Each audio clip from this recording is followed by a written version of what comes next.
Então foi nessa época, depois de 15 anos parada a construção do templo, que os profetas Ageu e Zacarias começam a profetizar. E aí entra a profecia. Então vamos lá, profecia. Capítulo 1 ainda, versículo 2. Assim diz o Senhor dos Exércitos, esse povo diz, ainda não chegou o tempo em que a casa do Senhor deve ser reconstruída.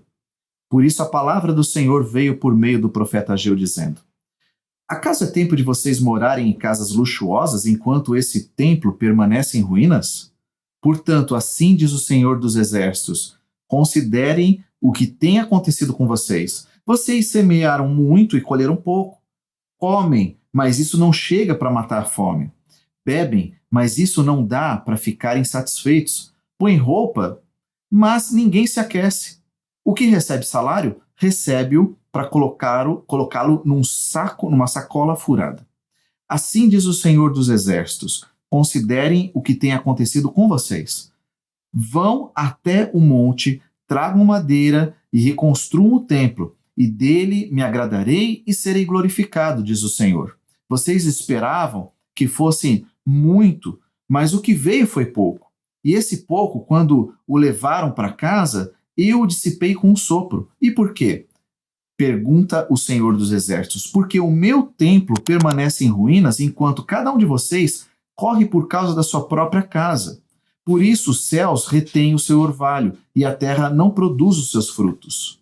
Fiz vir a seca sobre a terra, e sobre os montes, sobre o cereal, sobre o vinho, sobre o azeite, sobre o que o solo produz, sobre as pessoas, sobre os animais, e sobre todo o trabalho das mãos.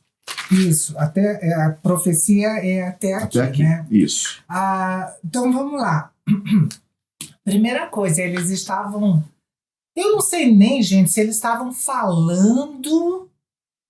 E eu acho que eles não teriam a arrogância de falar declaradamente, não, ainda não está na hora de construir o templo do Senhor. Uma atitude do coração. Exatamente. Né? É a forma como eles estão se conduzindo que já tá gritando isso, né? E Deus ouve, né? Ele ouve a intenção do coração de esse povo que diz, não, ainda não está na hora de reconstruir. Veja bem, e eles tinham as justificativas deles, né? Sabe como que é? Nós temos oposição aqui. Enfim. Exatamente. Há sempre uma racionalização, né? Aquele jeito de você gerar uma lógica para dizer assim, não é que tem, eu sei que tem que fazer, mas não dá. E na verdade é só uma lógica furada, né? E é interessante porque eles falavam isso a respeito da casa de Deus, mas Deus fala, vocês estão em casas luxuosas. E aí não é um exagero de Deus, porque Deus não exagera. Sim. Ele fala, vocês estão vivendo em casas luxuosas, eu me lembro que bem acabadas. Bem acabadas. Eu me lembro exatamente que numa outra tradução mais antiga, né, do João Ferreira de Almeida, fala apaineladas as casas. Quer dizer, elas têm um estuque, que é exatamente aquela massa corrida que vai na parede de casa e que dá um acabamento fino nela. Ou seja, Deus está dizendo, poxa vida, quer dizer, meu templo está abandonado e vocês têm casas com acabamento fino. Parou no altar, achou que tá bom ficar por ali, e o resto da adoração, ou seja, eles não estavam nem cumprindo mais os outros rituais durante 15 anos, pelo menos o dia da expiação eles não cumpriram, porque não tinha Santo dos Santos para sacerdote entrar. Exatamente. Ou seja, ficou realmente parado completamente parado. O exercício religioso deles. No máximo, se havia, no máximo era o sábado e as luas novas, e eu acredito que sim, porque aqui eles deviam estar reunidos, que se a Ageu fala que foi num dia, 1º do mês, que é o dia da festa da lua nova, devia estar a congregação, como a gente já tinha falado, né? do outro... Eu não lembro qual foi o profeta que a gente falou, povão na praça, diante do altar, né, porque era... dia de culto a Deus, povão na praça, diante do altar, e aí se levantam os 2 profetas. Olha só. Palavra. Deus tem uma coisinha para falar para vocês. Sabe? Ele está ouvindo isso, essas desculpas que vocês estão dando aí para não reconstruir a casa dele. Exatamente. Vai e segue. Agora começa uma percepção, porque eles já tinham levado uma lição. Eles já tinham aprendido que não dá para brincar quando o profeta traz uma palavra de Deus, tem que prestar atenção, saber realmente se aquilo vem do Senhor, né? Não é uma falsa profecia, e com temor tomar uma atitude. Mas primeiro, antes de entrar na atitude, desculpa, eu estou retornando aqui, olha as consequências, gente, que eles colheram por não terem colocado as prioridades na ordem certa. Deus fala, vocês plantam muito, colhem pouco. Comem, mas não se saciam. Não é que eles eram comilões, glútons, eu quis misturar comilão com glutão, ficou um negócio diferente aqui.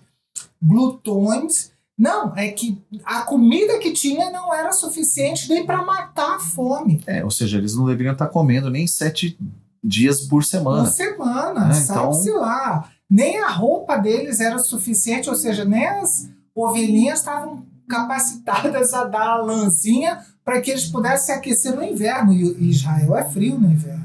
Então, exatamente. E quando diz assim, e o salário entra numa sacola, né, no teu bolso, né? Bolso, a minha fala sacola furada, né? Então a ideia é a mesma, você não consegue poupar. Então não quer consegue dizer poupar, não consegue pagar conta, não consegue nada. Não consegue nada, a coisa fica meio travada. Isso já é um sinal de que a profecia realmente ela condiz com uma realidade. É que não existe uma bênção plena. Não, o povo ficava pensando, né? Eu fico aqui imaginando. Pô, por que tudo isso está acontecendo com a gente? A gente estava na Babilônia, estava bem, porque a Babilônia era rica, né? Sim. Quem ficou lá na Pérsia não estava se ruim. dando mal. Uhum. A gente vem para cá para passar fome, para não ter o que vestir, para, enfim, né? Tantas dificuldades. E Deus diz, quer resolver isso daí? A solução Deus mesmo diz, agora. A tua fala agora também, no versículo 8? Deixa eu dar uma olhadinha aqui, versículo 8. Vão até um monte, tragam madeira. Não fala não agora, fala né? Agora. A minha fala agora. Subam as colinas, tragam madeira, reconstruam a minha casa. Então eu me alegrarei nela e serei honrado, diz o Senhor. Deus diz, gente, se disponham. Tem madeira lá em cima da colina, corta a árvore, faz o templo. Eu vou ficar feliz com esse templo que vocês vão me fazer. Porque havia um outro tipo de crise também. O templo de Salomão era um templo riquíssimo. Suntuoso. Exato. E agora a dúvida deles podia ter, mas Senhor, se a gente não tem o salário que entrou no bolso, acabou de sair, né, do mesmo jeito que entrou, saiu, né, como o brasileiro vive brincando, né, o salário que a gente recebe não chega nem até o final do mês, né, começou o mês, paga as contas, já ficou sem salário. Era assim, pior do que isso que eles estavam vivendo. Sim. E aí eles começam a questionar, mas como é que a gente vai construir o templo? Excelente essa colocação, porque assim, parece que Deus está dizendo assim, volta à fé, porque vocês estão perdidos. E eu mesmo é que fiz isso, né? Que, como diz o texto aqui, Deus diz, eu mesmo mandei isso. Foi eu que fiz vir a seca, no versículo 11, sobre o solo que produz, sobre as pessoas, sobre os animais. Quer dizer, foi Deus que deu isso para dizer assim, cara, você quer andar comigo? Eu vou ser o Deus dessa nação? No momento que você entender que a estrutura básica disso é fé. Você tem que confiar, porque foi por falta de relacionamento que vocês se desviaram. E é uma fé que entra em ação, né? Porque Deus diz, suba a colina, corta a madeira, começa essa construção. Sim. Olha, Deus, é aquele negócio, se Deus disse, vai lá, constrói, filho, vai lá e constrói. Mas Senhor, eu não tenho tijolo.